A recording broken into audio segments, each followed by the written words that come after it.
Quero agradecer a Elba pelo convite, agradecer vocês pela confiança. Estamos juntos, né?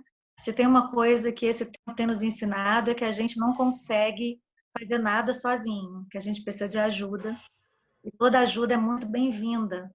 Todo mundo tem algo a receber e tem algo a dar, né? E todo mundo aqui está nesse mesmo nível de humildade para receber aquilo que nós temos para receber nesse tempo, e também temos muito conteúdo aqui para compartilhar, e eu creio que futuramente eu posso estar aqui nessa sala recebendo também algo de vocês que estão aí, seja uma dona de casa, seja alguém com muitas graduações, com certeza tem experiências para compartilhar, e eu fico grata e feliz por estar aqui com vocês nessa tarde, viu? Amém. Eu orei a Deus e pedi uma direção. Eu estava com uma palavra no meu coração para compartilhar com vocês, mas domingo na igreja, Deus falou muito comigo aqui através de uma passagem, e eu trazendo ela para a minha vida prática do meu dia a dia, eu resolvi mudar e conversar com vocês um pouquinho sobre essa passagem e os princípios e as lições que ela traz para a minha vida hoje, nesse tempo que eu estou vivendo, principalmente nesse ano de pandemia. É sobre Jabes, está lá em 1º livro de Crônicas 4, 9 e 10, tá? Quem tiver a Bíblia, quem não for evangélico, a Bíblia católica também tem essa passagem, tem nos seus aplicativos aí do iPad ou do telefone, do smartphone, e você vai poder acompanhar, né? Porque você é de outra crença que você não vai poder participar também desse momento.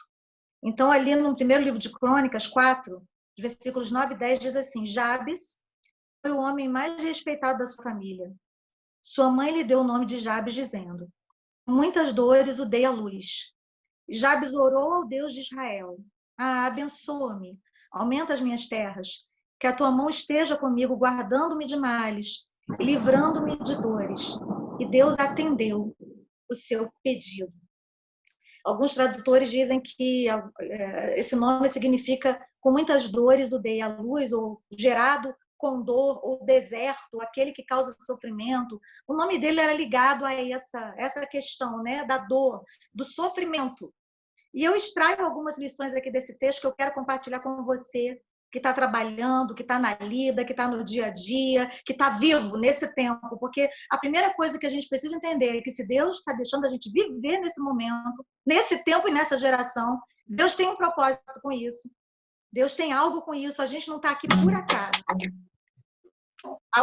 Uma coisa que Deus já saltou os meus olhos assim quando eu li é que coisas preciosas, histórias preciosas, elas são geradas com dor.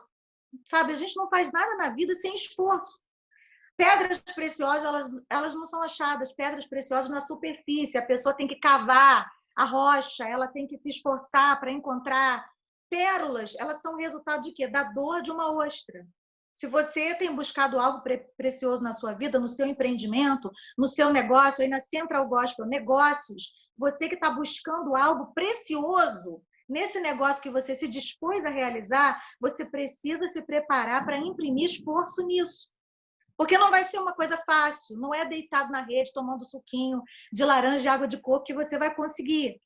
Vai ter momento para isso também, vai ter a hora do cruzeiro, vai ter a hora do prêmio, vai ter a hora da recompensa, mas agora você precisa colocar uma coisa na sua cabeça. Eu tenho que gerar algo precioso, eu tenho que gerar algo diferenciado. Então eu vou ter que aguentar a dor, eu vou ter que aguentar o tranco, não vai ser fácil, né? Eu costumo dizer que a pandemia ela não trouxe a gente só para dentro de casa, ela trouxe a gente para dentro da gente. Eu não sei você, mas eu aprendi a ser mais gente nesse tempo. Eu tive que voltar para práticas que eu havia abandonado, tipo arrumar minhas gavetas, sabe? Colocar os meus sapatos em ordem, tirar o lixo, colocar a minha casa em ordem, e a minha casa interior também, a minha vida, priorizar o que é prioridade, o que é mais importante, abrir mão daquilo que realmente estava sobrando na minha vida. Então, eu te pergunto assim, o que é essa crise que você está vivendo, essa pandemia que está sendo uma crise mundial e é inevitável, é inegável? O que essa crise te trouxe de bom?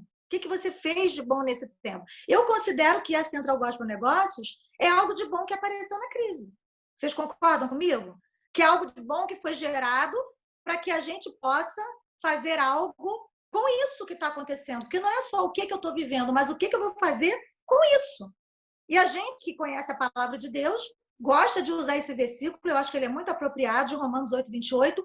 Todas as coisas, nós sabemos que todas as coisas cooperam juntamente para o bem daqueles que amam a Deus, que são chamados segundo o seu propósito. Então, há um propósito.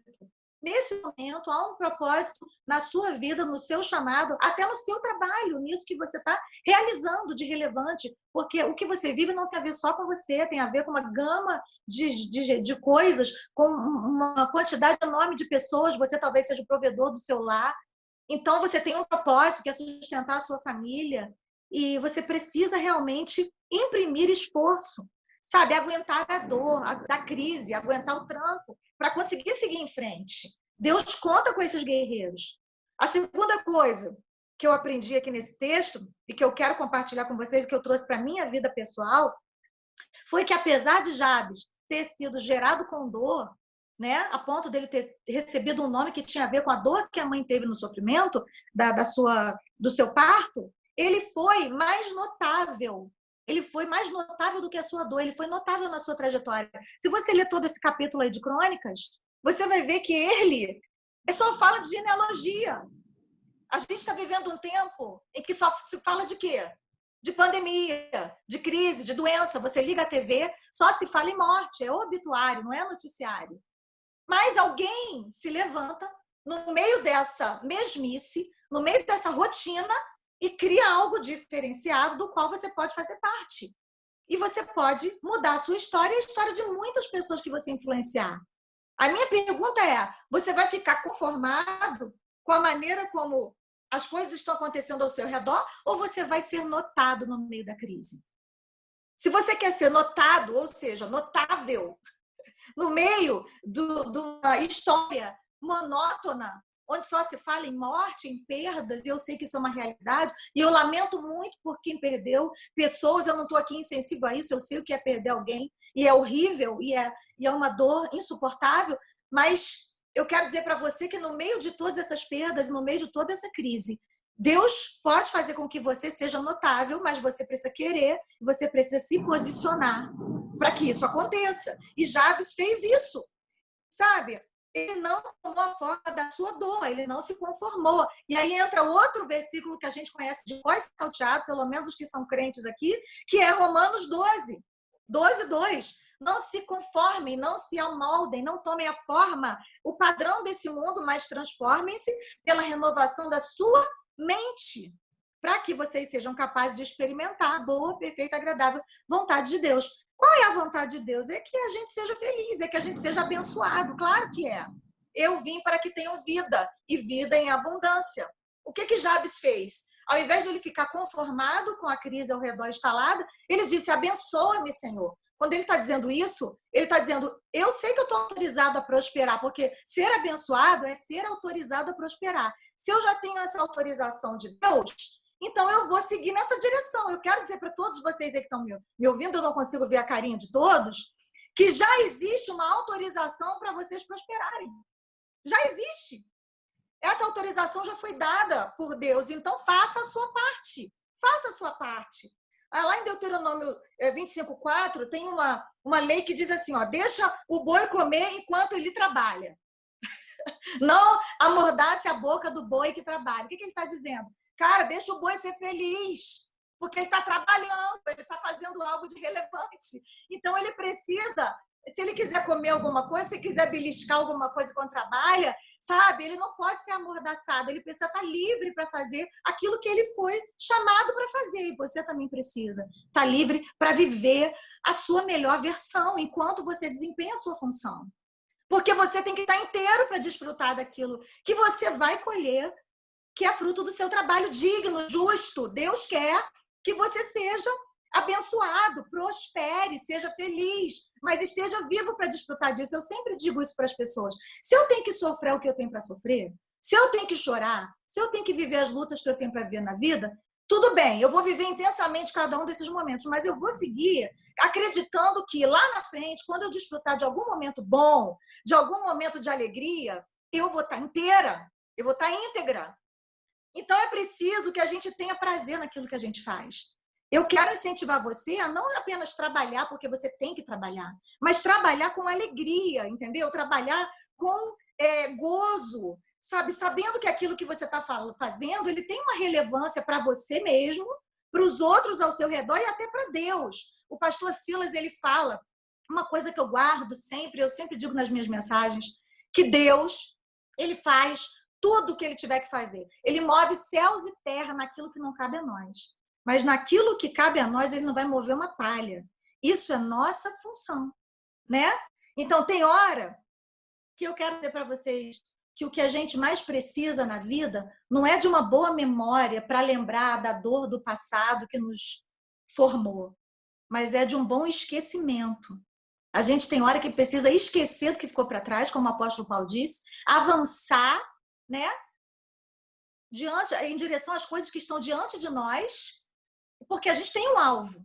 Claro que o nosso alvo ele não está só aqui nesse plano. Nós que somos evangélicos cremos nisso, que a nossa vida não se resume a esse plano material. Nós temos uma vida espiritual eterna, nós temos alma. Essa alma é eterna, né? O nosso espírito vai voltar para Deus que o criou.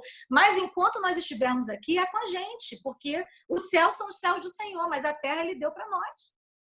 E a gente precisa viver intensamente cada momento que Deus nos dá. Então, eu tenho um conselho aqui para você. Mude a sua forma de descrever as coisas que te acontecem. E eu vou até trazer aqui uma experiência muito pessoal minha que eu vivi. Foi quando eu cheguei numa loja em Natal e uma mulher chegou para mim e falou: você é a mãe que perdeu o filho. E já fazia 3 anos que o meu filho tinha partido. E naquela hora eu tomei um choque. Eu falei: a senhora é evangélica? Ela disse: não, eu sou católica. Aí eu falei assim, olhei para ela com muito carinho, ela falou: mas eu orei muito por você. Eu agradeci, abracei aquela mulher e falei assim: querida, eu não sou a mãe que perdeu o filho. Eu sou a mãe que devolveu o filho para Deus. E eu sei onde ele está. A gente só perde o que a gente não sabe onde está. É a forma nova que eu encontrei de contar uma história triste. Por quê? Porque eu não vou passar o resto da vida sendo definida pela dor que eu vi. Eu prefiro ser definida pela dor que eu venci. E eu sei que se eu for olhar a história de vocês aqui, gente, se eu for ouvir a história de cada um, todo mundo tem uma história triste para contar, porque quem é que não sofre? Eu fiquei sabendo que teve uma pessoa aqui na Central Gospel, eu não vou citar o nome por uma questão de ética, que perdeu 10 entes queridos na pandemia. Você já imaginou se essa pessoa para ficar contando somente as desgraças e dores que viveu? Ele vai contar a história triste dele por toda a vida, porque a história triste é um poço sem fundo, não tem fundo. Você pode se apegar a isso eternamente, sabe? Ou você pode usar essa dor para transformar em um testemunho, para seguir em frente e fazer como o pastor ligou para mim lá dos Estados Unidos, de Dallas, e disse: Estela, Deus manda eu te dizer para você parar de perguntar para Deus o porquê do seu sofrimento e comece a dizer para Deus o que é que eu faço nesse intervalo entre hoje e a eternidade, quando eu finalmente vou saber o porquê desse sofrimento. Se é que eu vou querer saber, porque, sinceramente, lá eu acho que a gente vai ter mais o que fazer, né? Do que ficar perguntando para Deus o porquê das nossas lutas. Enquanto a gente estiver aqui, a gente precisa mudar a nossa forma de contar a nossa história. É claro que tem tempo para tudo. E se você está vivendo um luto agora, viva intensamente. Se você sofreu uma perda agora, chore cada lágrima, chore no altar de Deus. Eu quero dizer para você que a saudade fica, mas a força aumenta. Essa é a palavra que eu tenho para te dizer, que você consegue, que você vai superar, que você vai passar por cima disso, que Deus vai te dar graça, que Deus vai te dar força. Mas vai chegar um momento que você vai ter que parar de contar essa história dessa forma e Deus vai te dar uma outra história para você contar. Agora, saindo dessa história do luto, qual é a sua história? O meu convite para você é: para de contar a história triste e avança. Segue em frente, agarra a oportunidade que você tem. O que você tem na mão hoje? A Central Gospel Negócios está sendo oferecida para você como uma oportunidade, então abraça essa oportunidade e dá o seu melhor. E muda a sua história. Muda a sua história, sabe? Porque Deus vai fazer a parte dele, mas a sua quem vai fazer é você. Outra coisa, eu espero que eu quero passar para você com propriedade porque eu vivi, mude a forma como você se define. Mude, sabe? As pessoas me veem cantando que o milagre sou eu, e muitos pensam que isso é uma frase de efeito. Algumas pessoas disseram que eu neguei o luto. Deixa eu esclarecer aqui para vocês, nessa reunião mini, petit comitê que a gente está fazendo aqui, eu não neguei o luto, e eu vivi cada momento dele, vivi mesmo, intensamente. Quem trabalhou perto de mim sabe, inclusive psicólogos. Mas eu recebi essa frase como uma revelação de Deus no momento de dor, porque foi a única maneira de eu continuar viva. Quando Deus disse para mim, dessa vez, o milagre não, Mateus, o milagre é você, conviva com isso. Conviva com isso. E aguente essa verdade, aguente o meu não. Aguente a minha resposta, porque você vai ter graça para suportar a minha resposta, que dessa vez pode parecer negativa, mas para mim é um sim, porque para Deus foi sim. Deus disse sim para o Mateus na eternidade e disse não para a minha convivência com ele aqui. Às vezes Deus diz não para nós, mas no não de Deus tem uma porta aberta.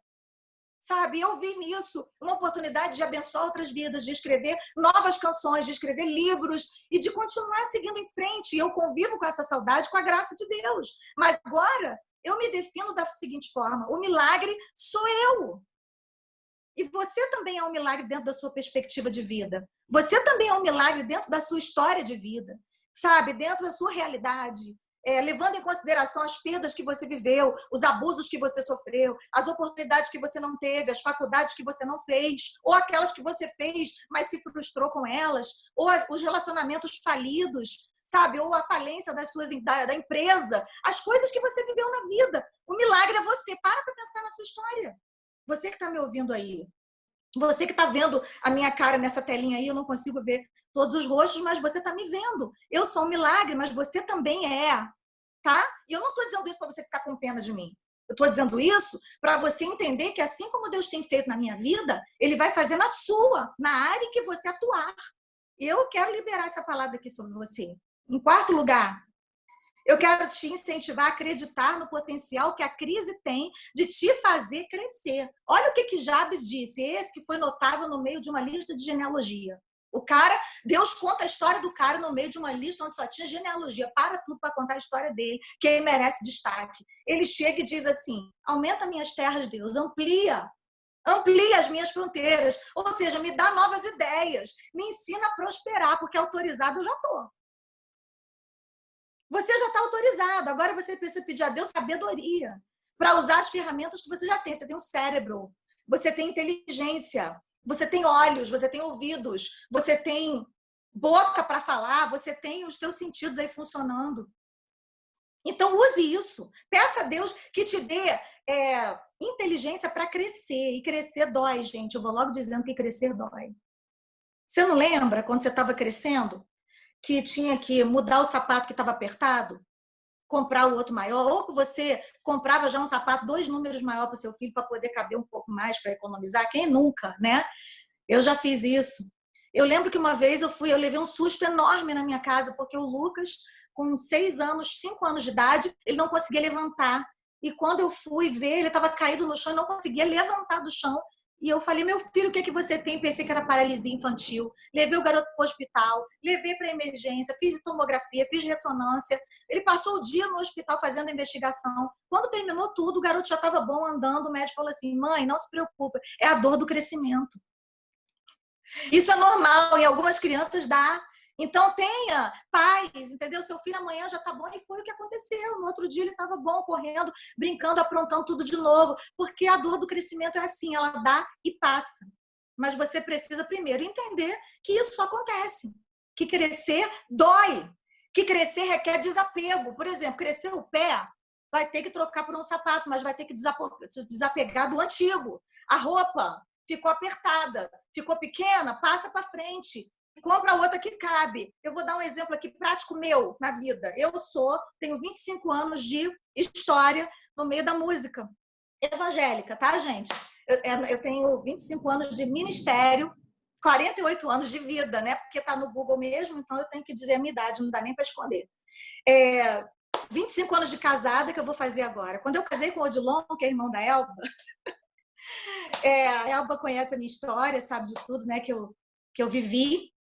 No mesmo ano em que eu casei com o irmão dela, que eu estava vivendo uma luta muito grande até com o Odilon, na época, eu também gravei o meu primeiro disco. E foi o Glorificando. Ou seja, esse ano eu faço 25 anos também de ministério como cantora. Naquela época, gente, a gente usava o LP. Quem é que lembra do LP aqui? O LP era aquele bolachão enorme de vinil que tinha uma capa enorme com o rostão da pessoa na frente. E não tinha nem Photoshop na época para disfarçar muito os defeitos, né? E eu lembro que quando fez a transição do LP para o CD, eu fiquei meio chocada, porque eu gostava daquela capona grande, eu gostava de ter aquele LP grandão na mão, mas foi uma transição. A gente passou do LP para o CD, eu falei, ok, agora a gente tem um CD que é um albinho, com ficha técnica, com várias fotografias, aí eu gostei.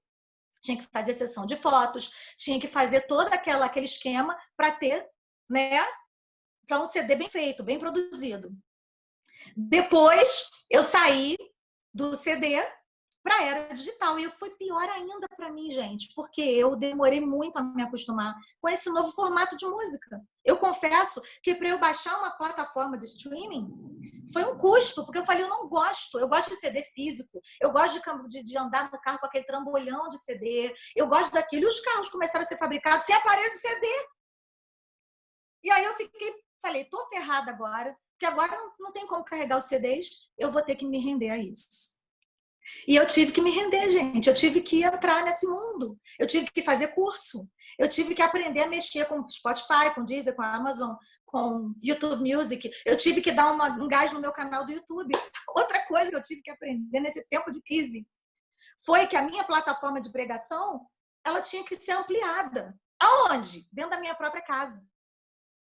Que o meu Confins da Terra não seria mais eu ir pegar um avião lá para a Guiana Francesa, lá para a Inglaterra, para os Estados Unidos, porque as fronteiras fecharam, os aviões pararam de funcionar e eu ia parar de pregar. Eu tinha duas escolhas. Ou eu parava tudo, ou eu usava a plataforma que Deus estava colocando à minha disposição para fazer algo. E o que eu fiz?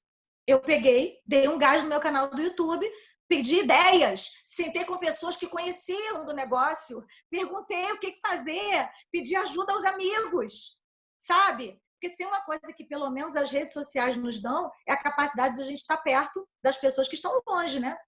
Às vezes faz a gente ficar longe também de quem está perto, né? A gente tem que ter cuidado com isso. Mas nesse caso, eu me aproximei de todo mundo que eu pude, eu pedi ajuda, eu pedi conselho, eu pedi suporte, contei com a ajuda de todo mundo e consegui fazer lives e consegui gravar música dentro de casa.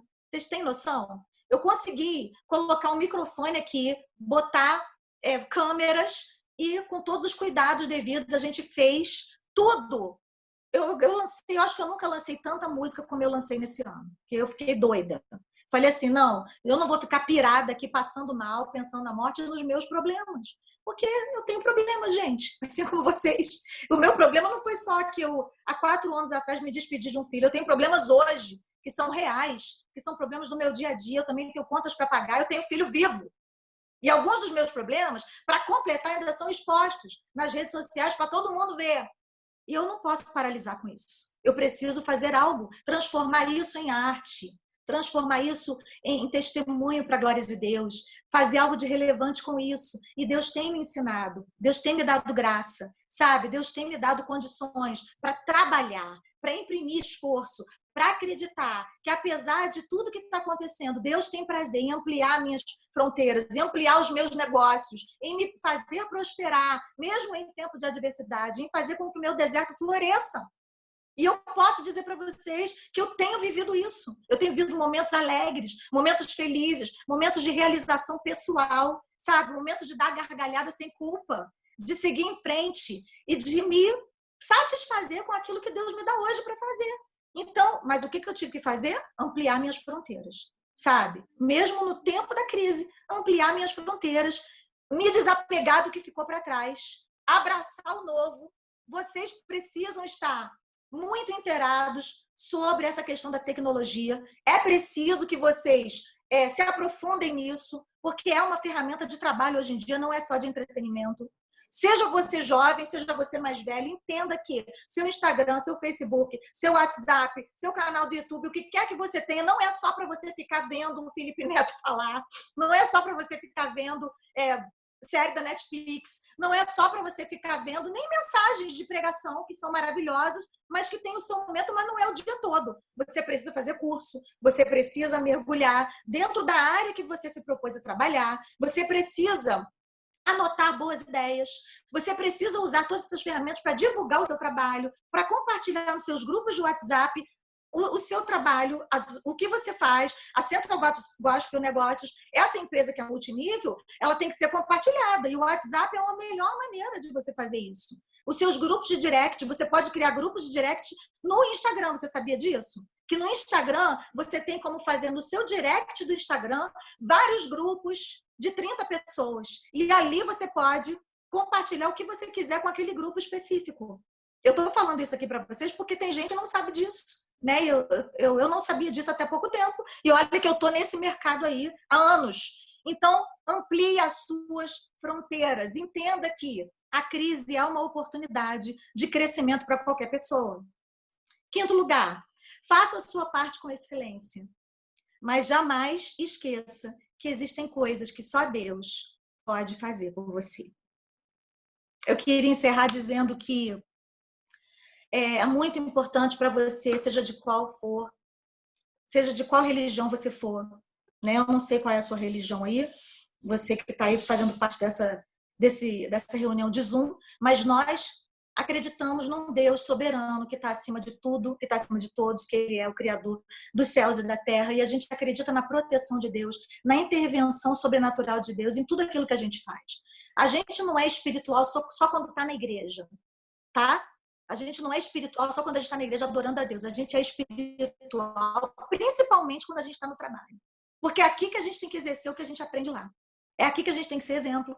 É no trabalho que a gente tem que... A gente vai mostrar o que aprendeu na igreja na maneira como a gente trata as pessoas, na maneira como a gente trata os funcionários, na maneira como a gente reage às nossas lutas e adversidades, na maneira como a gente lida com o dinheiro, se é com honestidade, se não é, na maneira como a gente cumpre com as coisas que a gente promete. Então, é nessa hora que a gente é espiritual, não é na hora que está a igreja, o louvor tocando, a coisa mais linda, o pastor trazendo uma palavra inspirada da parte de Deus, ali todo mundo é crente. Ser crente ali é fácil, amados.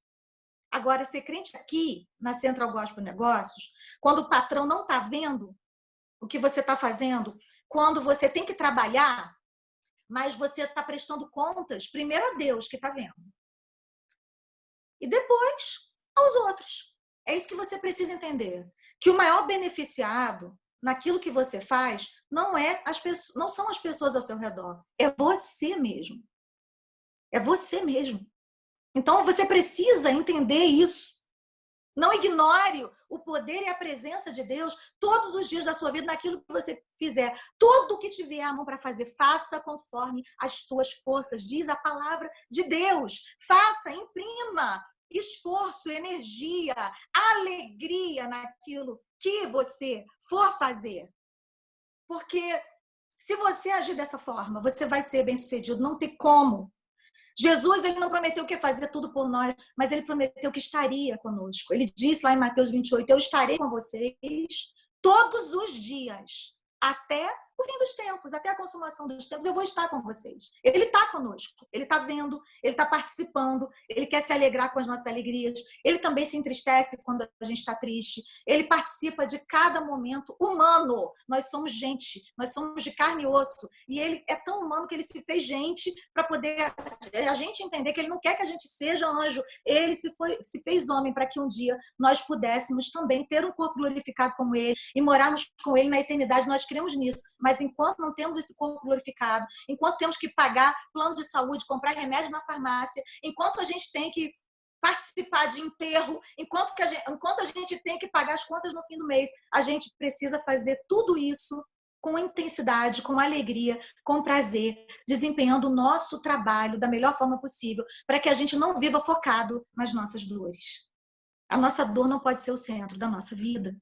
E eu quero encerrar com o Salmo 91, verso 15, que diz assim: Ele me invocará e eu lhe responderei.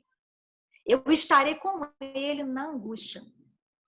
Eu vou livrá-lo e eu vou honrá-lo.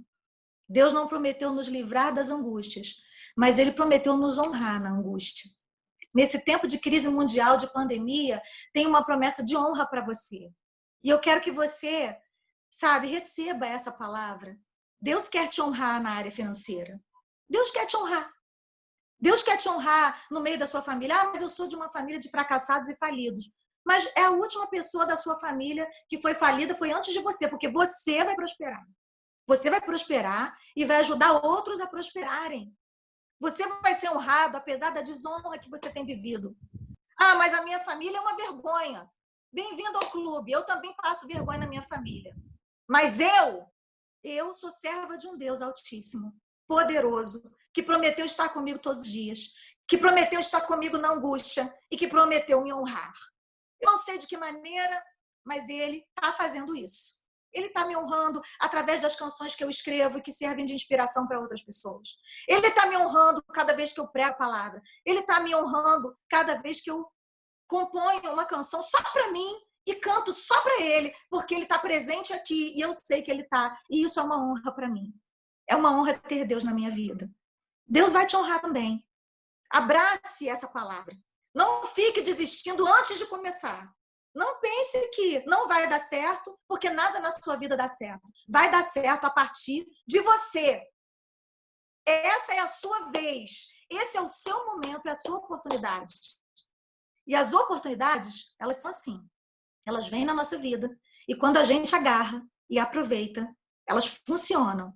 Mas quando a gente deixa passar, elas passam. E agora a gente vai ter que esperar outra.